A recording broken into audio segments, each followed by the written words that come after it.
Okay, hello everyone. In this episode, I'm going to tell you almost everything you need to know for your first bush pilot job. Okay, pressure's good. You still got that input in all the way, eh?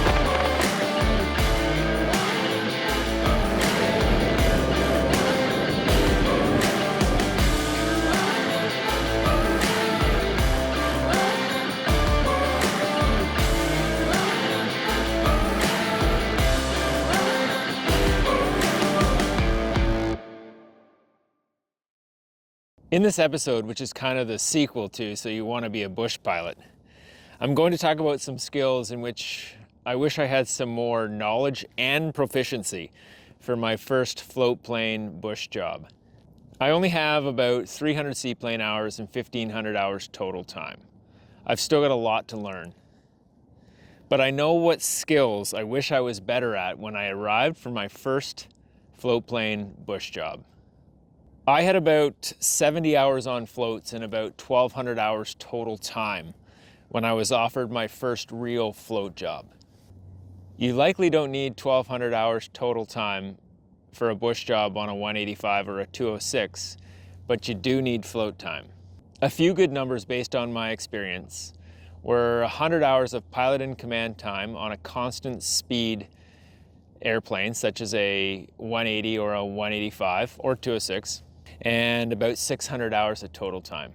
If you're hungry for ideas about the best way to get float hours, check out one of my recent videos. So You Want to Be a Bush Pilot? Don't make the same mistakes I did. So within a few hours at my first float plane bush job, I quickly realized that there were plenty of skills which I wish I had more knowledge and a higher skill. Based on this first job experience, I'm going to try to communicate what knowledge I would be seeking and what skills I would be practicing to be ready for your first float plane bush job. So here are my top 5, starting at number 5. Number 5. Wind direction identification skills, knot tying, and flying in poor weather. So this is a bit of a mix of skills I wish I had been better at, but I think all are pretty important. As you do more flying in the bush, identification of wind direction comes quite naturally. However, when I first started flying floats, identifying wind direction wasn't always straightforward to me. I would always look for wind shadows. Wind shadows are calm spots in areas sheltered from the wind. If you have an island in the middle of a lake and there's calm water, on the east side, the wind is coming from the west side. However, this doesn't always seem to work particularly well for me. I now look where the waves are hitting the shore, and that seems to work every time. My fingers are freezing. The wind can come from any direction in the valleys, so it's also important to make sure you're flying low enough that you can see. As the saying goes, if you don't know how to tie knots, just tie more of them. Taking some time to learn how to tie ropes to dock cleats and dock rings and also logs would also be a good skill to have prior to your first float flying bush job. Flying in poor weather. When you're out building time with your instructor or flying by yourself in your bush pilot training program, fly in the rain, fly in low ceilings, fly in high winds. Don't just go out on the perfect days. I mean, don't go out well beyond your limits, but look at the day like you have a job to do and go when it's safe. Number 4, glassy water takeoffs and landings. So the glassy water is super dangerous, as you probably know. Give it all your respect. For takeoffs and landings, I didn't have enough practice with glassy water before my first job, and I wish I'd had more. I wish I'd had more knowledge and skill of float rolls during takeoff and more practice and skill with glassy water landings. The floats tend to stick to the water when it's glassy, creating a lot of friction. They even stick to the water when there are some ripples, just not as much. On takeoff, the sooner you can break free of this friction, the sooner you'll become airborne. Naturally, I was a little cautious with float rolls when I first started flying floats.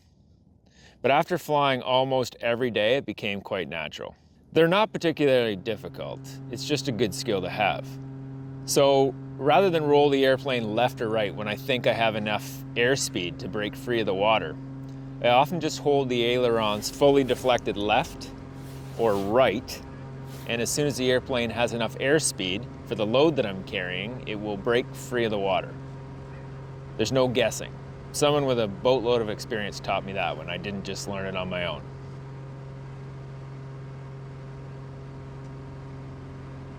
Landings. Okay, so these are one of the toughest skills for sure. If you tag the water pretty hard once, it can definitely rattle you a little. You likely want to build some glassy water skills for your first job.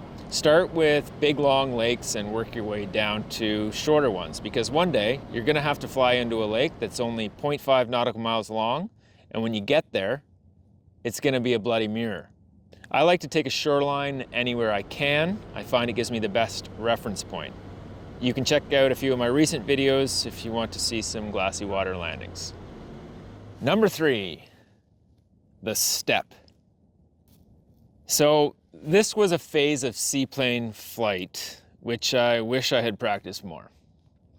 The only practice I really had was during the takeoff phase. I might have done a little practice doing step turns, but not nearly enough.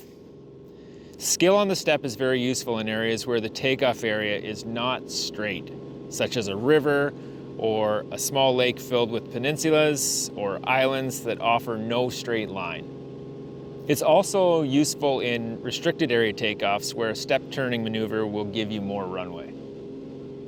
They're also very useful on landings, which is where I use them the most. For example, the lake might be glassy with only one small area of ripples that is far away from the dock.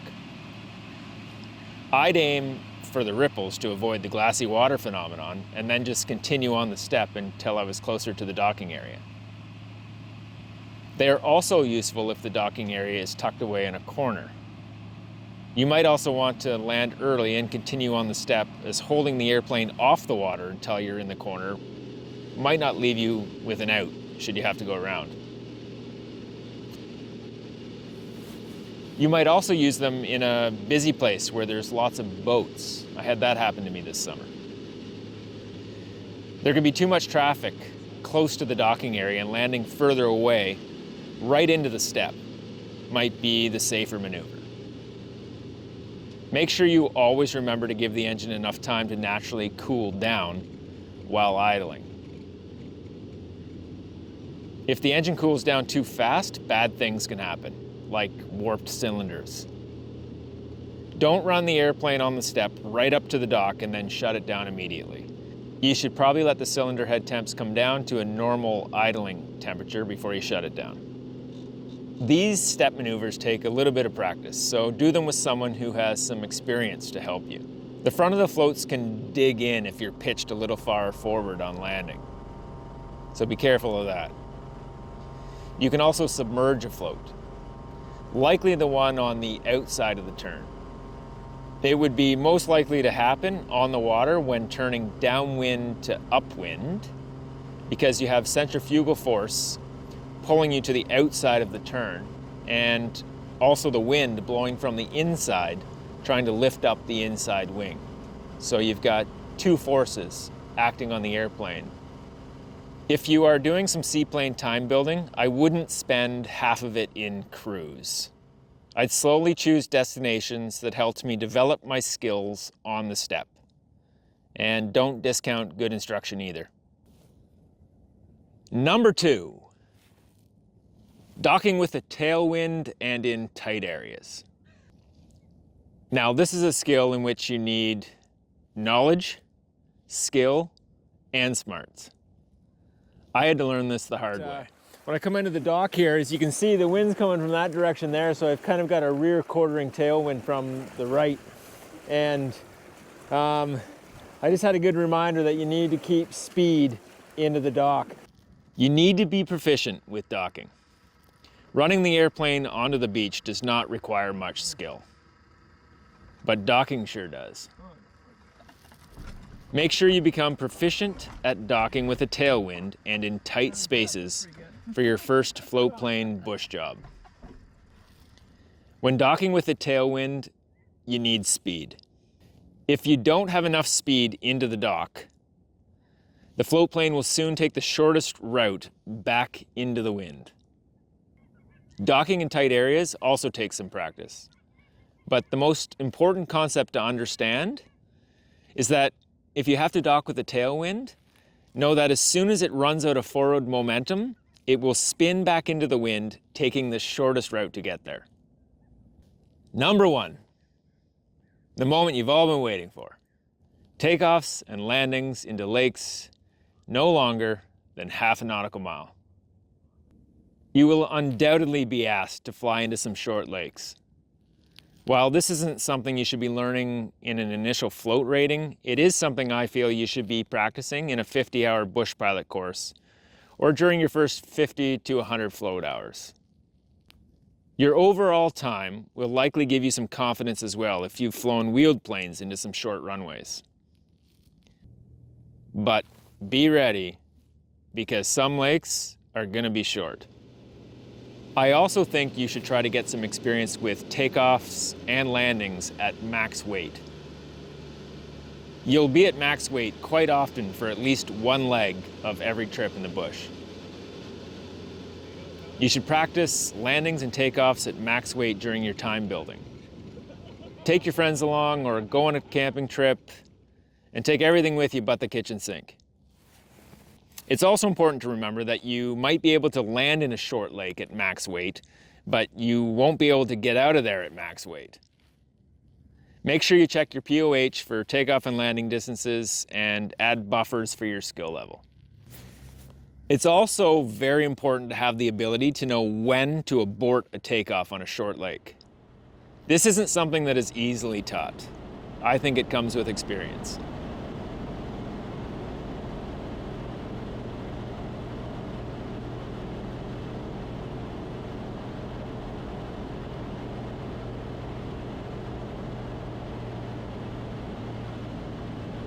Thanks to everyone who tuned in. Hopefully I've given you some information you can use. A like and a pleasant comment go a long way. It'd be great if you could leave one.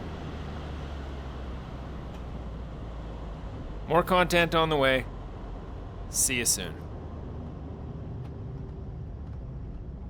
Okay, check, 1, 2, 3, check, check. So let's have a look at that and see how it sounds and how it looks.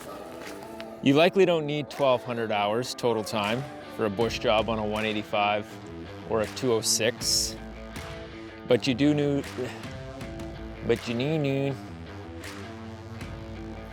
a few good numbers based on my experience was 100 hours of pilot in command time on a constant speed. Is it a constant speed? No, it's not a constant speed, it's a constant speed.